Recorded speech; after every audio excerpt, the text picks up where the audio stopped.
Okay, now for the actual installation process. You will take the end of the cable after it's been replaced and the end of the Pulsar after it's been replaced. Go ahead and remove your plastic cap.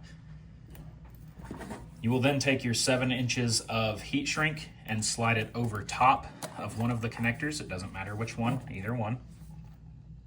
Line up your connections.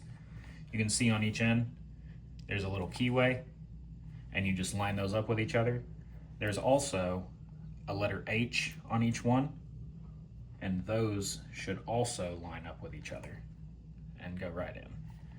And then tighten by screwing in the cable end, this end right here. Notice how I'm holding this snug and holding this snugly. That way we can thread on. So then you will take your heat shrink, apply it over the top. You will want it to be approximately in the middle. You want about 1.5 inches to 2 inches on each side to prevent water intrusion. We will then take our heat gun and we will begin to heat the middle of the unit. I'm going to use a higher heat to get us started. As the more heat you provide at first, the more flexible it becomes. You just want to be careful not to get too close because you don't want to melt a hole in it.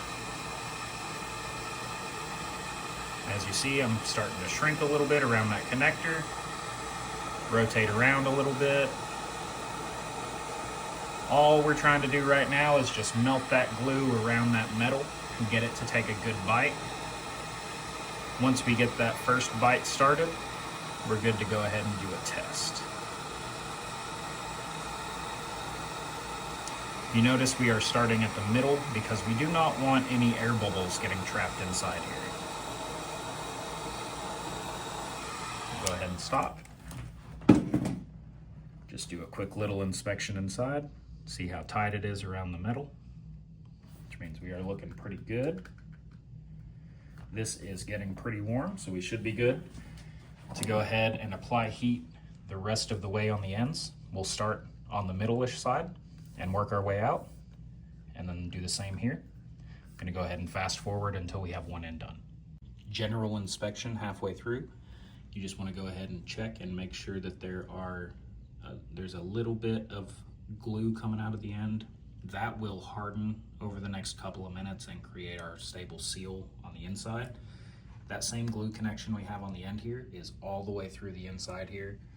So that'll prevent any water intrusion on this side. We're going to go ahead and shrink up this side over here. Same technique. We're going to start on the inside of the cable. Just warming it up, making it a little more malleable.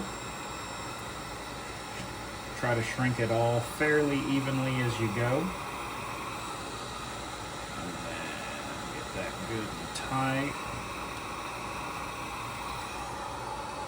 You want to be careful not to burn yourself. Make sure that contracts real well.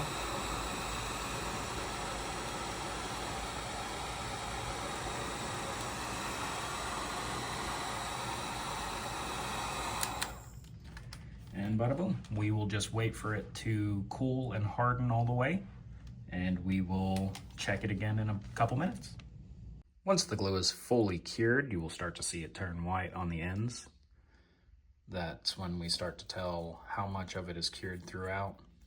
It should be cool to the touch after about 2 to 3 minutes, and that should be good to test. Go ahead and plug the other end of your cable into a Pulsar power supply box. Turn it on and check for a green status light. To remove the casing whenever you need to do any kind of maintenance on the unit, you will just take a box cutter, slightly open, slide it across the metal face on the connectors. That should give you a steady opening here. And then once you have an opening, you should be able to peel off the glue.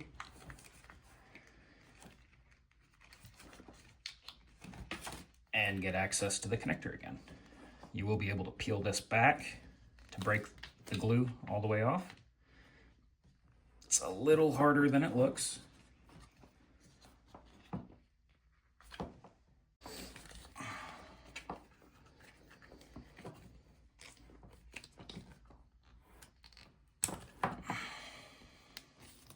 and all the way off it comes. You invert it, you can see the design left from the connector, so you know that got a solid connection. You can see the glue spread out within the unit, so you know it's waterproof.